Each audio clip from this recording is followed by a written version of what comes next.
कितने ऐसे वैष्णव उपासक हैं जिनकी केवल फल में बुद्धि रहती है।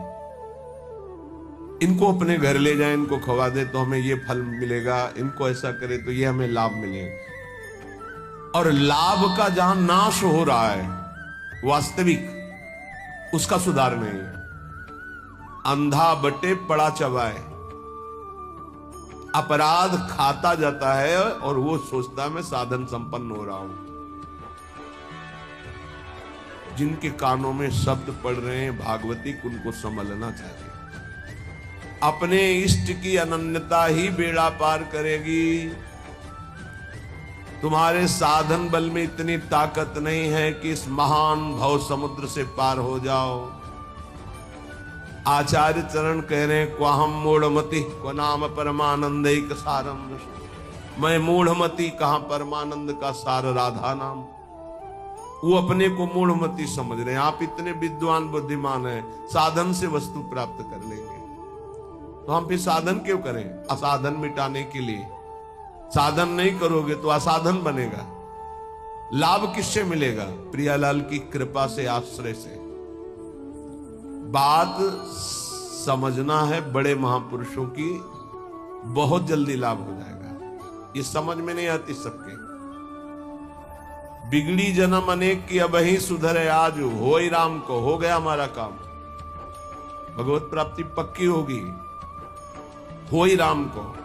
अब समय कैसे व्यतीत करें? नाम जप, गलती ना हो, इसलिए तज कुसुमाज, गंदी बातें छोड़ो, नाम जप करो। इससे समय तुम्हारा सार्थक होगा। गति तुम्हारी प्रभु के होने से होगी। मेरी प्रिया जो, मेरे श्यामा जो, मेरी लाडली। ये बात समझ में नहीं आती, ये नहीं समझ में आती।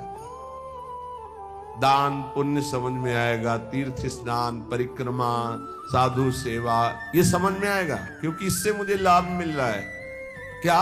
अहम को सुख मिल रहा है। मैं प्रति महीने इतना देता हूं, मैं प्रति महीने ये दान करता हूं, मैं ये करता हूं, ये करता हूं। ये हुआ अंधा बटा, और अहंकार रूपी पड़ा चबा रहा है, तुम्हारी समझ में नहीं आ रहा।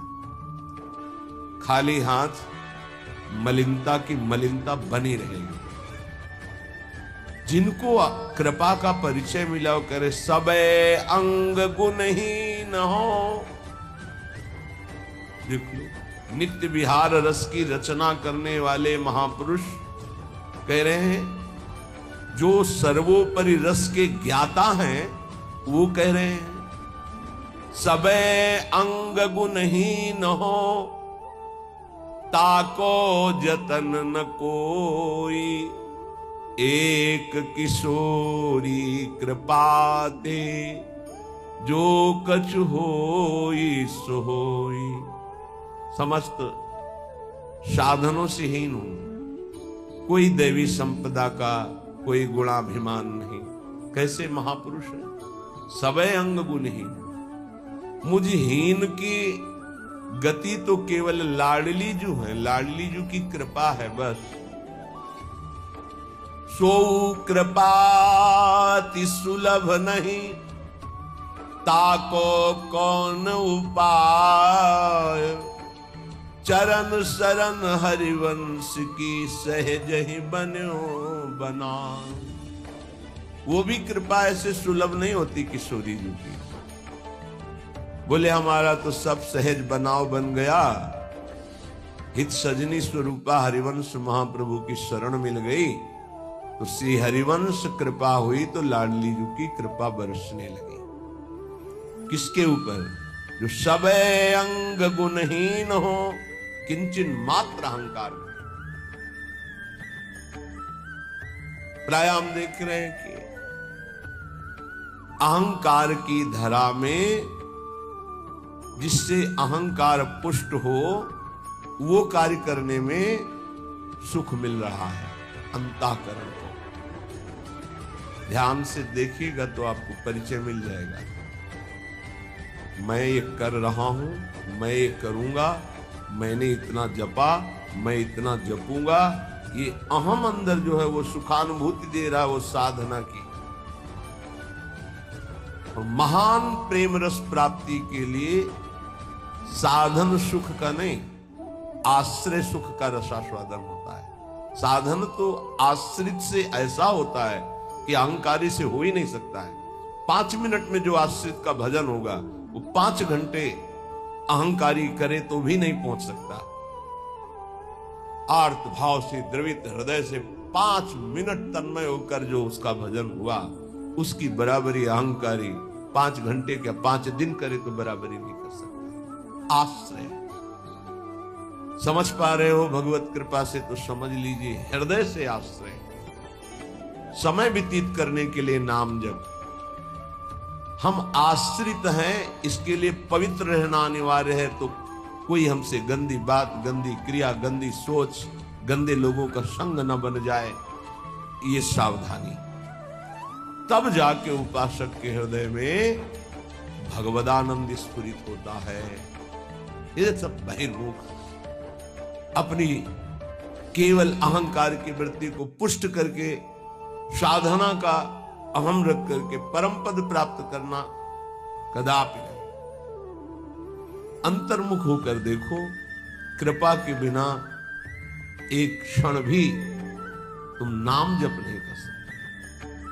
कृपा आपके ऊपर है, उस कृपा की बलिहारी नहीं जा रहे और अहम को पुष्ट कर रहे हो।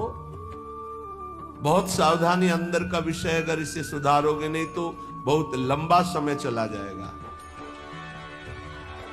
बहुत लंबा समय।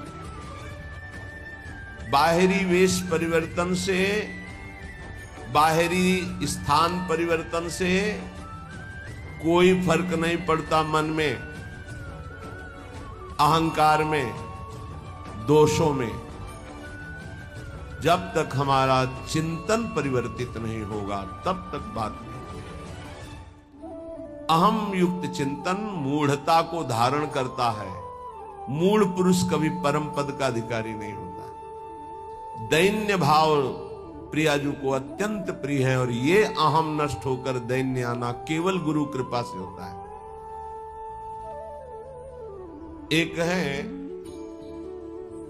उनको बस शरणागति के बाद एक ही उपदेश कि तुम जितना दान पुण्य करते हो सब बंद कर दो, यमुना जी में फेंक दो या ऐसी जगह दे दो कोई तुम्हारी तरफ देखे ना, कोई तुम्हें बाद में धन्यवाद न दे ऐसा, और नमक रोटी खाओ, भजन करो, श्री जी मिल जाएंगे।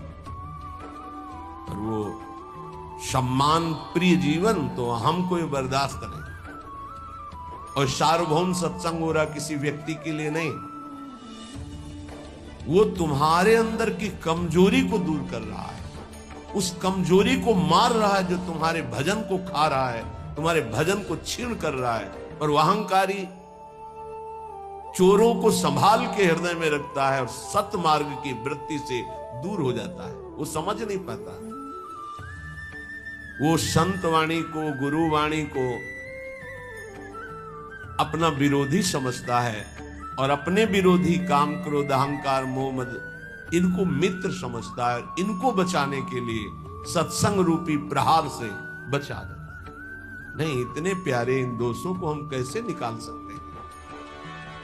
सत्संग छोड़ देंगे, सामने आना छोड़ देंगे, भगवत प्रदत्त बुद्धि के द्वारा विकारों को छोड़ दें, ऐसा कैसे हो सकता है? यही दुर्गति जीव की। भगवान की तरफ से सब बानक बन गया। मानव देह वृंदावन आ जाना, रसिकों से शरणागत होकर दीक्षा ले लेना, साधन पद्धति का ज्ञान करा देना, और कुछ नहीं। हाथी का स्नान सब हुआ, हाथी स्नान किया, सूंड से रज लिया, फिर ऊपर सब डाल दिया। क्या हुआ? चाहे जितना निर्मल करो, अहंकारी अपने आप को मलिन रखना ही अच्छा समझता है। देह भाव वाले जनों का संग कभी नहीं करना चाहिए। इनके संग से केवल दुख, अशांति यही प्राप्त होती है। अपने को सदैव अहंकार रहित बनाने के लिए ही तो हम साधना कर रहे हैं। और हमारा बंधन है क्या? हमारा बंधन क्या है? संस्कृत मूल सूल प्रद नाना सकल सुखदायक अभिमाना। ये अहंकार ही तो बंधन है, और यही मिटाने के लिए जब हम गुरु शरण में होते हैं और जब अहंकार पर घन चलता है, भाग पड़ते हैं। अहंकार पर चोट नहीं होनी चाहिए। फिर मिटाना किसको था, साधना किसकी थी? इसलिए उपासक सावधान। श्रीपाद प्रबोधानंद जी कह रहे हैं, भ्रातस्ते किमु निश्चयेन विदितः स्वस्यांत कालः किमु त्वं जानासि महामनुं बलवतो मृत्युर्गतिस्तंभने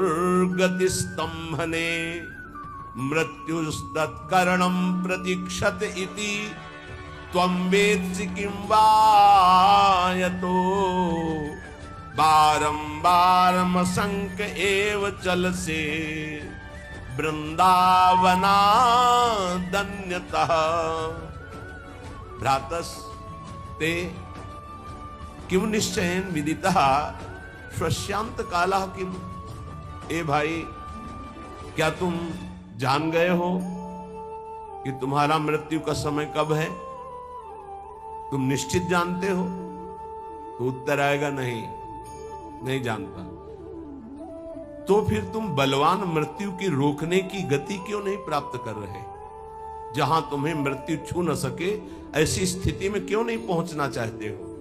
क्यों बार बार जन्मना मरना पसंद करते हो?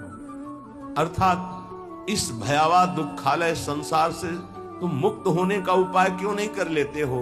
तुम्हें पता है एक दिन मृत्यु आएगी, उस दिन का मुझे पता नहीं। हे भाई, तू बलवान मृत्यु को रोकने का उपाय क्यों नहीं कर रहा है? क्या उपाय? रोकने का क्या उपाय? हमारी जो शरीर से तन्मयता है, तन्मयता हट जाए और प्रभु में तन्मयता हो जाए, तो जैसे सांप ने आक्रमण किया, कपड़ा उतार के फेंक दिया, वो उसी को काट रहा है, मेरे ऊपर कोई फर्क नहीं पड़ा। ऐसे ही हमारा कपड़ा है ये स्थूल देह, केवल स्थूल देह पर प्रहार होता है मृत्यु का। सूक्ष्म देह कारण और जीवात्मा ये पुनः नए शरीर को धारण करके स्थूल छूटता रहता है। श्रीपाद कह रहे हैं, जब तुम्हें अपनी मृत्यु का पता नहीं और मरोगे,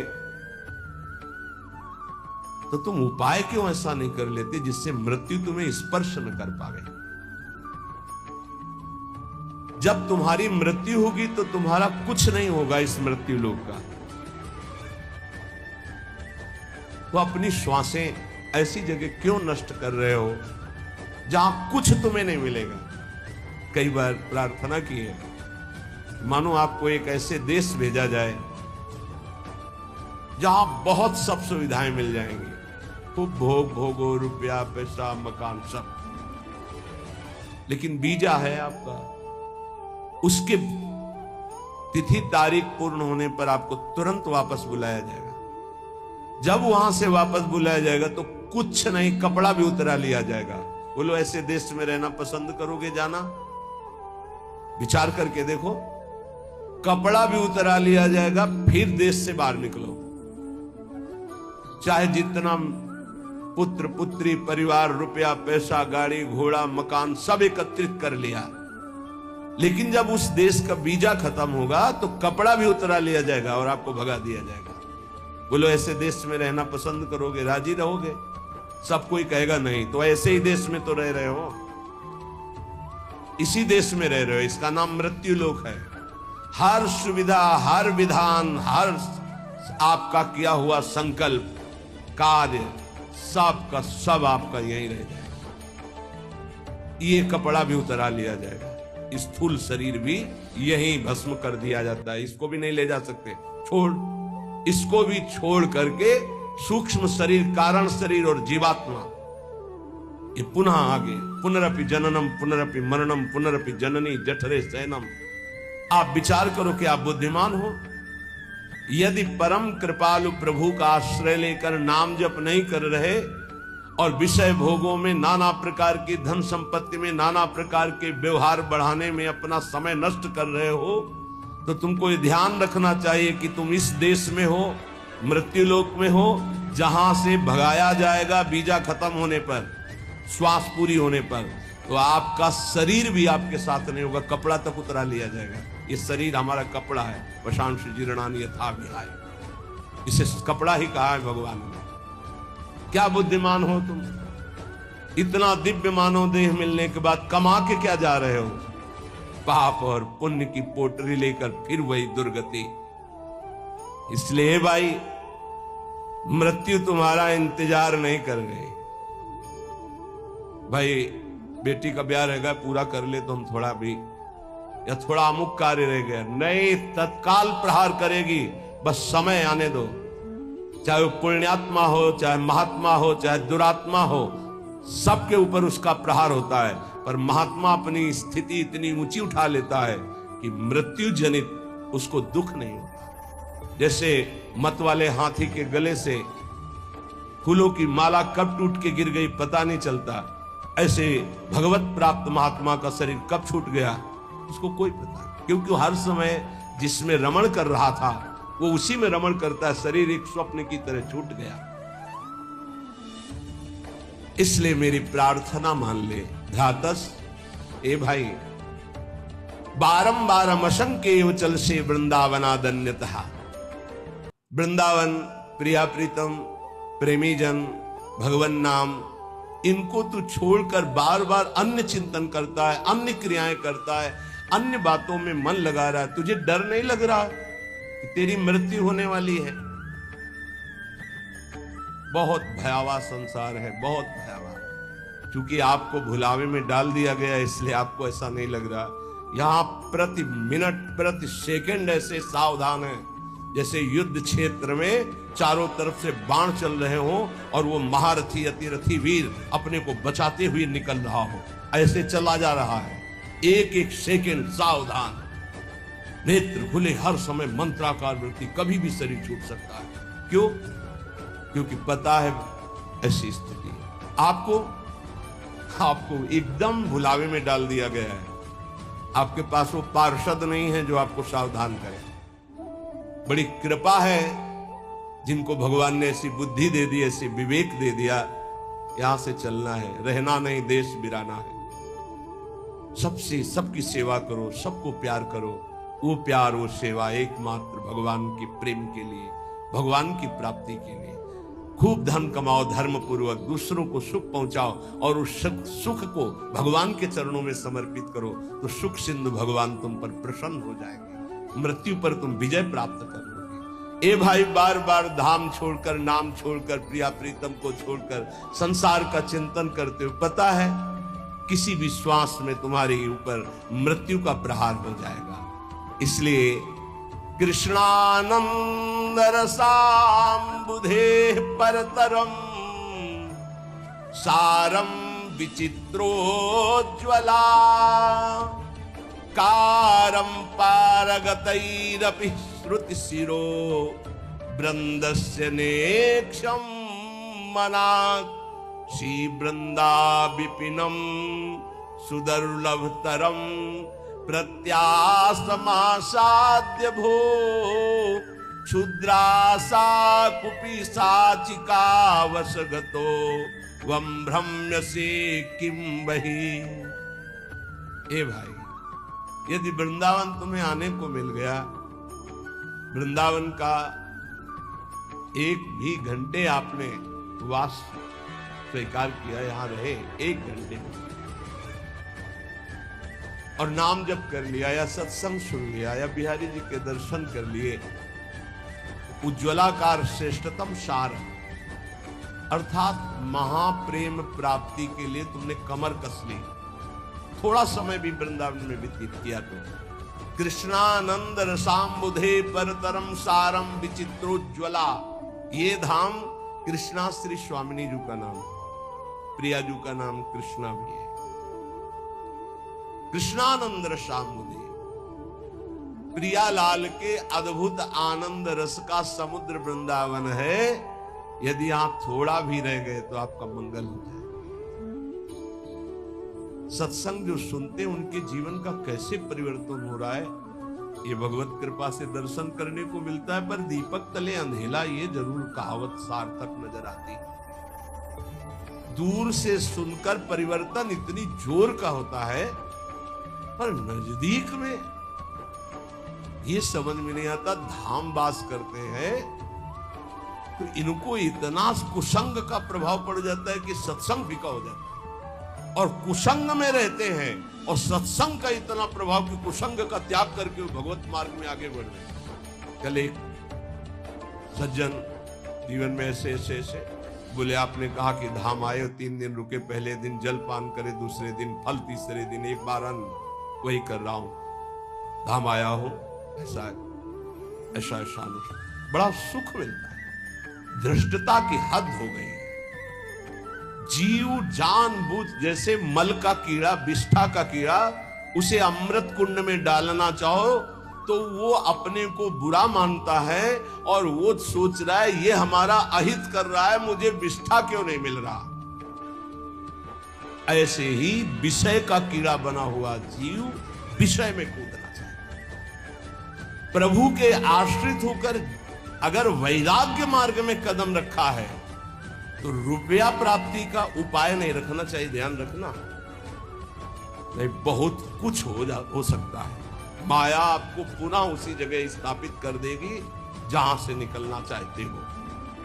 एकमात्र भगवत भरोसा, जितना कमा लिया, इसके बाद बंद। अगर धाम वास करके हम भगवत आश्रय ले लिए तो नमक रोटी खाएंगे बस। अब हमारा उद्देश्य केवल भजन रूपी धन एकत्रित करना है। जो बेचारे रिक्शा चला करके जीवन गुजारते हैं उनको हम प्रणाम करते हैं कि धाम वास करते हैं, अर्थ की व्यवस्था नहीं, इधर उधर झोपड़ी, इधर उधर कार्य करके रह रहे हैं, पर रिक्शा चला रहे हैं, समय से दिनचर्या में है, देख रहे हैं हम, और समय से रिक्शा चलाते हैं, परिवार को हम प्रणाम करते हैं, धाम वास करते हैं। कोई कोई तो दूसरों के घरों में सेवकाई करते हैं और धाम वास करते, प्रणाम है उनके लिए। लेकिन जब तुम्हारे पास खाने की व्यवस्था, रहने की व्यवस्था है, तो तुम्हारा कदम वो गृहस्थी में है। जब विरक्त हो गए, वैराग्य मार्ग के हो गए, एक भी रुपए का ये आय का साधन नहीं करना चाहिए। इससे क्या होगा, आपकी वृत्ति अर्थ में रही है, अर्थ में ही रह जाएगी, गोरे चरणारविंद में नहीं रह जाएगी। और जिनके लिए अर्थ एकत्रित किया जाता है वो उस अर्थ से सुखी नहीं हो सकते। ध्यान रखना, वो परम अर्थ से, परमार्थ से सुख प्राप्त करते। करोड़ों अरबों रुपया जमा कर दिया, उन्हीं के सामने उन्हीं के बच्चों ने उनका तिरस्कार करके और गलत मार्ग का अनुसरण। श्रीपाद कह रहे, जब तुम जानते हो कि मृत्यु निश्चित होगी, जब तुम जानते हो कि मृत्यु से बचने का एकमात्र उपाय भगवान की शरण, हर श्वास नाम जपना है, तो कृष्णानंद रसाम्बुदे परतरम सारम विचित्रोज्ज्वला, महान विचित्र प्रेम रस जो उज्जवल, जिसमें कामना की गंध नहीं है, ऐसा प्रिया प्रीतम का प्रेम रस प्रदान करने में समर्थ श्रीधाम वृंदावन है। हे भाई भ्रातः, तुम क्यों भ्रमित हो रहे हो? ये माया का कार्य है, भूल भुलैया में डालकर पूरा जीवन बर्बाद कर देना। सच्ची बात, कोई ऐसा सुख नहीं है जो विवेक के द्वारा देखो उसमें सुख दिखाई दे। विवेक के द्वारा, बुद्धि का अंधा आदमी तो कहीं भी कूदेगा जाके। एक सुख हमें बता दो कि ये महान सुख है इस मृत्यु लोक में। एक सुख पूरे शरीर को, इसी को लेकर के सारे सुख विधान है। कुछ भी खाओ 6 घंटे में दुर्गंध युक्त मल, कुछ भी पियो दुर्गंध युक्त लघुशंका, छिड़क दो गंदगी, कान साफ करो गंदगी, सुबह देखो आंखों में गंदगी, और नीचे तो गंदगी के कुंड ही हैं। और इसी शरीर को सजाना, इसी शरीर को भोगना कौन सा सुख हो सकता है? मलमूत्र के द्वारों में कोई परमानंद छिपा हुआ है। परमानंद भगवान को छोड़कर मलमूत्र के भांड को सजाना और इसी को भोगना, यही माया की चाल है। इसी से दुर्गति प्राप्त होती हो। बड़े बड़ों को गिरा दे, ये कोई छोटी बात नहीं है। केवल एक 3.5 हाथ का ये जो ढांचा है, यही हमारी दुर्गति का कारण है और यही हमारी सदगति का कारण हो जाएगा, यदि हम संतों की बात मान ले, शास्त्र की बात मान ले। तो मन माने आचरण। रुपया खूब हो, खूब भोग सामग्री भोगूं, यही सुख है। कितने दिन? ये भी तो सोचो, कितने दिन? ना भोगने लायक शरीर रहेगा, ना भोगने लायक तुम रह जाओगे। एक बार प्रार्थना मान लो, जैसे भी स्थिति में हो, जहां भी हो, जो भी हो, नाम जपना शुरू करो, भगवान का आश्रय ले लो। श्री कृष्ण एकांत भावम क्वानु सकल जनो वश्या मापनोत्य यत्नात्। तुम ऐसा यत्न करो कि तुम्हें एकांतिक भाव श्री कृष्ण से प्राप्त हो जाए। एकांतिक, हर परिस्थिति में हमारा मन सावई मनः कृष्ण पदारविंद है। बहुत करुणामय प्रभु श्री कृष्ण है, बहुत करुणामय। ये हम राधा राधा कहते हैं तो ऐसा मत समझना कि हम श्री कृष्ण को प्यार नहीं करते। किशोरी जू से भी अधिक प्यार करते हैं, किशोरी जू से भी अधिक। हमारी स्वामिनी जू के प्राण प्रिय हैं लाल जू, तो हमें कैसे लगेंगे? सोचो, जो हमारे प्राण प्रिय हैं उनको प्राण प्रिय हैं लाल जू, तो हमें लाल जू कितने प्यारे लगेंगे। मेरी प्यारी जू क्या कहती? मुंह को तो भावती ठोर प्यारे के नैनन में। मेरी स्वामिनी क्या कहती? मेरे तन मन प्राण होते प्रीतम प्रीतम। मेरे लिए प्रीतम क्या हुए? प्यारी जू से भी बढ़कर प्यारे, क्योंकि वो मेरी प्यारी की सुख